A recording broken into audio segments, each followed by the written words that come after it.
Romo just demolished a teammate so violently it ended his career. His victim sprawled on the Oakland practice field, face completely destroyed, blood pooling everywhere. And Romo standing over him like he's Russell Crowe in Gladiators, screaming, "Don't ever effing hold me." Witnesses said that sound of bone shattering was so disgusting, it made grown men sick. 4 Super Bowl rings, elite career, and this guy was still unhinged. This story doesn't end well for RomoCop. Stick around to see how far he falls. And this wasn't even close to his worst moment. How does a terrified kid from Connecticut be one of the NFL's most savage maniacs? Kids laughed at him for wearing homemade gym clothes. How do you win 4 Super Bowls and still end up broke, bankrupt, and universally hated? Romanowski grew up dirt poor in Vernon, Connecticut. Every kid had to wear school logo gym clothes. His parents couldn't afford them. Romo's mom took old white shorts and dyed them blue. She gave her boy one of Dad's enormous t-shirts. She promised nobody would notice. Everyone noticed. He walked out and the entire class exploded in laughter. "Pain and embarrassment I felt still brings tears to my eyes today," he would later say. That moment planted something dark inside him, something that would eventually transform Romo into a monster. He was just another scared, skinny kid. Fear drove everything he did. Fear of being poor again, fear of not measuring up, fear of people laughing at him like they did that day. Fear can paralyze you or push you forward. At Boston College, he worked like he was possessed. No matter how hard training got, it wasn't enough. No matter how much punishment his body took, more was needed. That obsession was becoming dangerous. It was also forging him into something special. When he turned pro, the insane workouts didn't stop. He trained 6 to 8 hours daily in the offseason, no days off. Once, he returned to the weight room just hours after knee surgery. All that obsession paid off when San Francisco drafted him in the 3rd round in 1988. Injuries to veteran linebackers gave him plenty of chances as a rookie. He was relentless in preparation and incredibly durable. The linebacker would study opponents obsessively and hit with devastating force. Then came the moment that created this monster. During a 49ers preseason game against Oakland, Ethan Horton pushed him in the back during the game. He didn't fight back, he just took it. Next day at film session, future Hall of Famer safety Ronnie Lott shut off the projector, turned on the lights, and utterly destroyed Romanowski in front of the whole. If I ever see anybody push you in the back and you don't do something about it, I will personally kick your ass. You hear me? And this is a game of respect. If you're going to let somebody punk you, they will punk you right out of this league. That's when RomoCop was born. The linebacker realized creating pure evil was necessary. It didn't come naturally like it did for guys such as Ronnie Lott. Those guys were natural-born killers on the field. He didn't have the natural killer instinct. On game days, teammates couldn't even get near him. He would get so insanely amped, he'd go into the zone where he'd lose all control. Teammate Ed McCaffrey said it best. He was the mildest guy off the field. Then he'd transform into some kind of killing machine. Entirely extreme. Teammate David Diaz-Infante said you couldn't even talk to him on game days. It wasn't just a game for the linebacker, but a passion. Dude would lose control at times and teammates had to zone him out. Most terrifying part? It worked like evil magic. He was winning Super Bowls, 2 with San Francisco, 2 with Denver. Guy was a psychotic championship machine. But success was making RomoCop even more unhinged. In 1995, he kicked Larry Centers in the head, got ejected.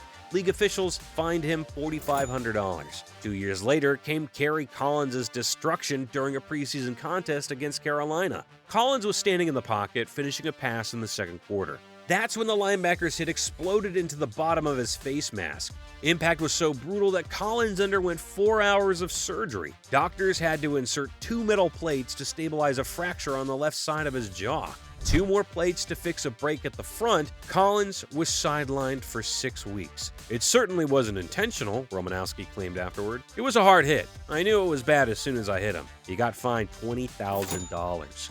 Then came Monday Night Encounter in December 1997. San Francisco was playing Denver. During a pileup, J.J. Stokes felt him grabbing his crotch and confronted him. Here's the response: spit directly in Stokes' face on national television in front of millions of people. The entire country witnessed it. He was fined $7,500 and got a strongly worded letter from NFL officials. Some people thought the punishment was too light. The linebacker kept playing, kept winning, and kept descending deeper into insanity. The linebacker was fined $42,500 for 3 illegal hits on Tony Gonzalez, plus throwing a punch that could have decapitated Tony. Fired a ball directly at Brian Cox's crotch like a missile, ripped Eddie George's helmet clean off his head. Opponents were genuinely terrified of Romanowski. But Romo Cop wasn't just about violence, he was about results. Over 16 seasons, Romanowski racked up over 1,100 tackles and 39 sacks, made 2 Pro Bowls. Most importantly,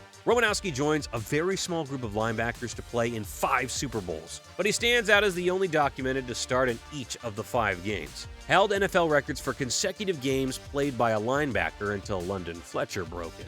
That's 16 seasons without missing a single contest. Dude was basically indestructible and incredibly talented. The veteran had always gone over the line. For this story, he went entirely nuclear. August 24, 2003, Raiders training camp. What unfolded next wasn't recorded, but no one disputes the brutal reality. Marcus blocked him during a drill. He grabbed Williams by the jersey like he was going to strangle him. Marcus backed off, raising his arms in surrender. It wasn't over for Romo Cop. The linebacker stepped toward Marcus and grabbed his face mask. Williams grabbed back, then quickly let go. Romanowski kept violently twisting his helmet until Marcus's head snapped back so hard you could hear neck bones crack. When the helmet flew off and his head whipped forward, his right fist exploded into his face with sledgehammer force. Marcus Williams fell to the ground unconscious. Sound was utterly sickening. Witness Ryan Prince told the court it sounded like Marcus's face totally caved in. This really unnatural crunching noise, Williams's left eye socket was shattered, a tooth chipped. Marcus came to within seconds, felt blood on his cheek, saw him standing over him with determined satisfaction, screaming at the top of his lungs, "Don't ever effing hold me." That punch destroyed a bone around Marcus's left eye and scrambled his brain. His career died right there at Raiders training camp. Williams testified about feeling like he was living a dream every day playing. Now, that dream was a living nightmare. Marcus would see the linebacker grabbing his helmet every single night in sleep. "I felt that wasn't right," Williams testified in court. "That wasn't a fight. That was a straight-up assault." A jury ordered the veteran to pay Marcus $340,000 in damages. Williams got $40,000 for medical expenses and $300,000 for lost wages. He offered another $75,000 to make the whole legal nightmare disappear. "I hold myself accountable," Romanowski declared afterward. "It was a classless move by me. Damage was terrible." Romo Cop had finally crossed the line into criminal territory. After retirement, he started his own supplement company, Nutrition 53. Even that turned into a disaster. Government claims that couple used company money for personal expenses. In 2024, the IRS sued them for more than $15 million in unpaid back taxes. He and his wife declared total bankruptcy.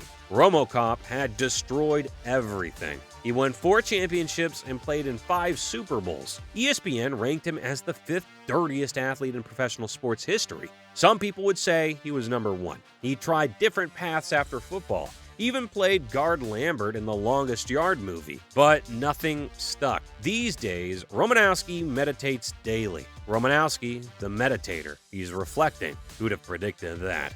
He created the sport's most savage alter ego and finally found peace. It came at a cost that would break most people. 4 rings, a totally destroyed reputation, and total financial ruin. Sometimes greatness costs more than you can pay.